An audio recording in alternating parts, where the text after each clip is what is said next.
standards of integrity.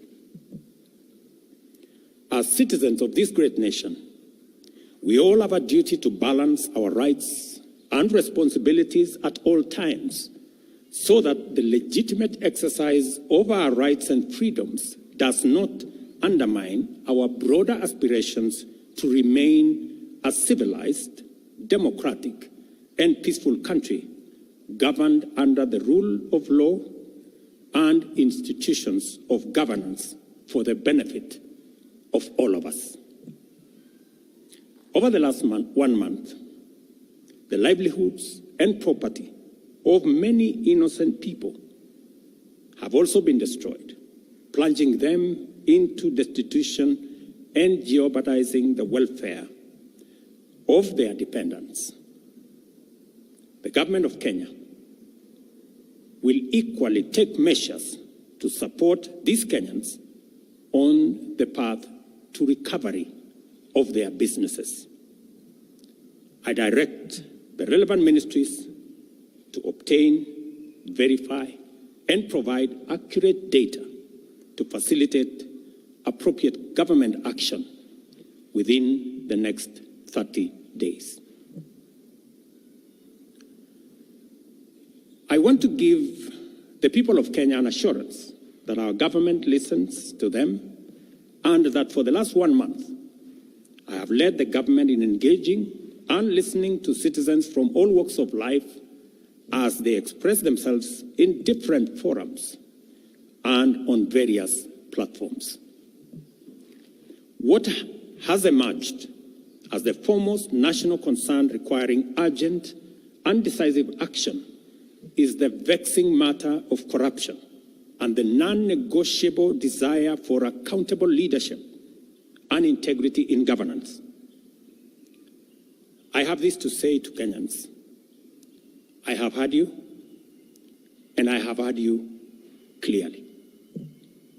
Consequently, the following measures shall be taken to accelerate progress to achieving the objectives stated by the people. Number 1, I will be proposing amendments to the Evidence Act and the Criminal Procedure Code, among other necessary legislative amendments to all statutes relating to corruption, to expedite investigations and prosecution of corruption and economic crimes cases, and provide for their conclusion within 6 months.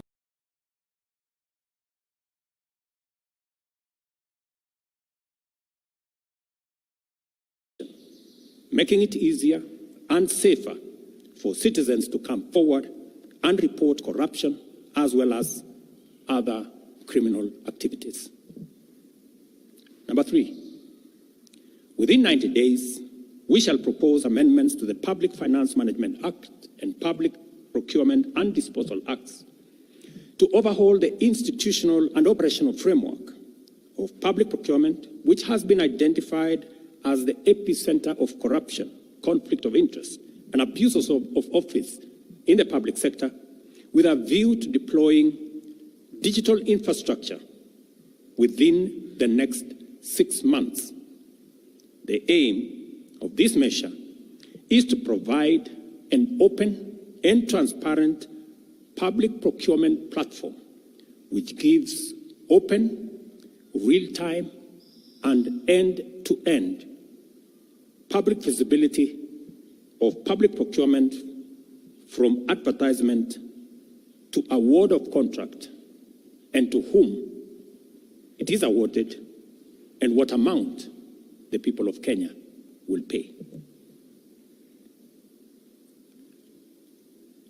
Number 4, I have engaged with the parliamentary leadership and asked Parliament to expeditiously pass the Conflict of Interest Bill with the explicit caveat that I shall veto any bill enacted if it does not establish the highest bar with respect to accountability, integrity, and anti-corruption. I will make full use of the power given to me under Article 115 of the Constitution to make sure that the bill meets the appropriate standards set out in the original bill. Number 5, while fully respecting the independence of the national justice, law, and order institutions, and pursuant to a commitment to consult and collaborate in leveraging their institutional capabilities in effective, expeditious, and conclusive investigations in respect of all active cases, it is essential for these institutions to provide a time frame to the people of Kenya, because that is what the people of Kenya want, within which proceedings shall be concluded, and the same timelines clearly communicated to the public. Number 6, about 400 billion shillings is spent on tax expenditure every year, especially on VAT refunds, a process that is largely opaque and with limited accountability.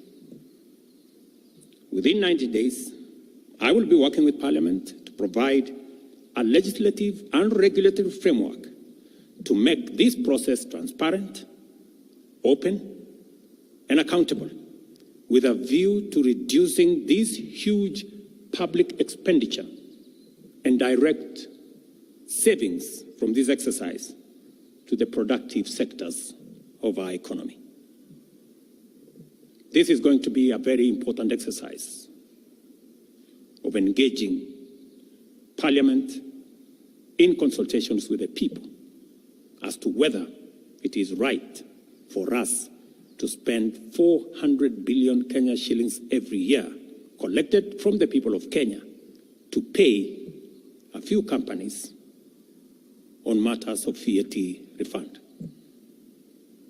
Number 7, the government will also work with Parliament to tighten legislation to reduce and eliminate imports of goods and products already manufactured in Kenya, so as to promote our value addition, our manufacturing, and industrialization program in our quest to create more jobs, create more opportunities, and create wealth in our nation.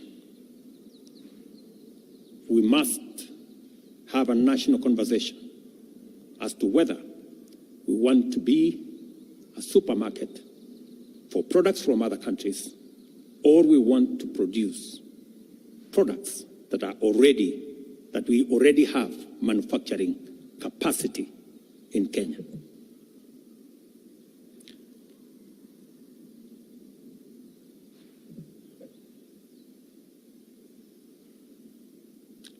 In my last address to the nation, I undertook to consult a broad spectrum of stakeholders from all sectors, levels, and regions in order to constitute a broad-based government. In line with this undertaking, I will be forwarding additional names to Parliament for vetting prior to appointment, based on the understanding of the Cabinet's essential role in driving the transformational agenda that makes Kenya a better, more just, and more prosperous nation for all of us. Once constituted, the new cabinet will steward our transformation agenda that is already in place in providing effective and efficient public services, expanding opportunities for employment and wealth creation, and creating a tide that lifts every boat. Our collective ambition is to turbocharge the performance of our economy, to achieve our universal health coverage, which ensures that no one is left behind or impoverished on account of healthcare costs. Also offer an equitably funded education system which looks out for learners from vulnerable backgrounds and ensure that Kenyans from all walks of life live in safe and dignified housing through our affordable housing program. Additionally, our transformation agenda commits to provide reliable clean water, last-mile connectivity of electricity, and to secure more business opportunities for enterprises and employment opportunities for our young people, both here at home and abroad. Our explicit aim is to transform Kenya into a middle-income society, and it is essential for us to urgently mobilize adequate resources to fund these necessary programs and projects. Consequently, after extensive consultations, I have nominated the following persons for consideration and approval by the National Assembly for appointment as cabinet secretaries. I commend the leadership of diverse organizations, both in public and private sectors, including political parties, for their encouraging response to my outreach to consult on forming a broad-based government. Their willingness to set aside partisan positions and interests in order to join a visionary partnership for the radical transformation of Kenya is a historic gesture of their patriotism. I know and I understand acutely the huge expectation of the people of Kenya on me and this administration. And I equally understand that that responsibility can be made easier if we work together as a nation. And as I said, the opportunity we have to work together across political lines, across different divisions, is much more greater than the challenge and the crisis we have in our hands. I take this opportunity to express my appreciation for their commitment and reiterate my pledge to engage alongside them in a national conversation that is inclusive, citizen-centered, and aimed at consolidating and accelerating the actualization of inclusive growth and national transformation. As I take this step, and as I expand and broaden this administration, I am acutely aware that the responsibility of managing the affairs of the country vested in the cabinet, in the expanded cabinet, will require of us to work together and to focus on that which brings honor to our country.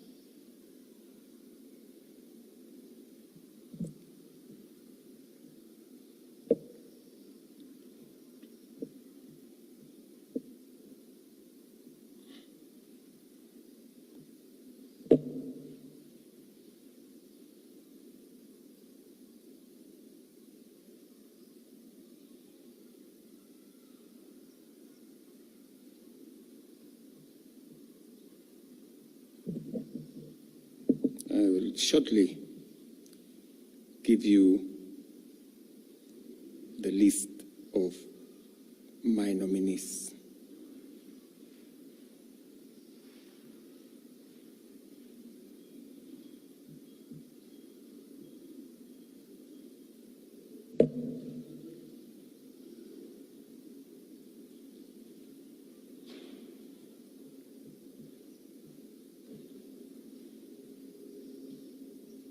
Just hold your horses.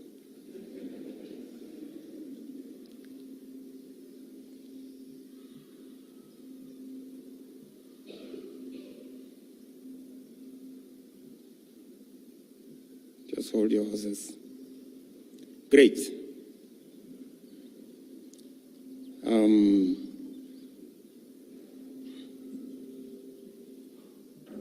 Oops. That's the old list again.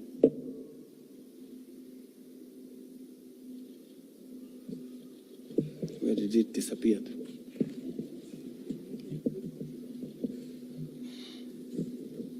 I think this is the problem of making it very confidential and not allowing many people to have a look at it. As you're all aware, the list I sent to the National Assembly, I have since amended so that Roslinda Soipan Tuya now goes to the Ministry of Defense. The Honorable Aden Baredwale moves to Environment, Climate Change, and Forestry. I have now forwarded the name of John Mbadi Ngongo to the Ministry of National Treasury and Economic Planning. Salim Mvuria Mgala, Ministry of Investment, Trade and Industry. Ms. Rebecca Miano, Ministry of Tourism and Wildlife. The Honorable James Opio Wandai, Ministry of Energy and Petroleum. The Honorable Onesmus Kipchumba Murkomen, Ministry of Youth Affairs, Creative Economy and Sports. The Honorable Hassan Ali Joho, Ministry of Mining, Blue Economy and Maritime Affairs. The Honorable Dr. Alfred Nganga Mutua, Ministry of Labor and Social Protection. The Honorable Wycliffe Ambetsa Oparanya, Ministry of Cooperatives and Micro, Small and Medium Enterprise Development. The Honorable Justin Bidan Njoka Muturi, Ministry of Public Service and Human Capital Development.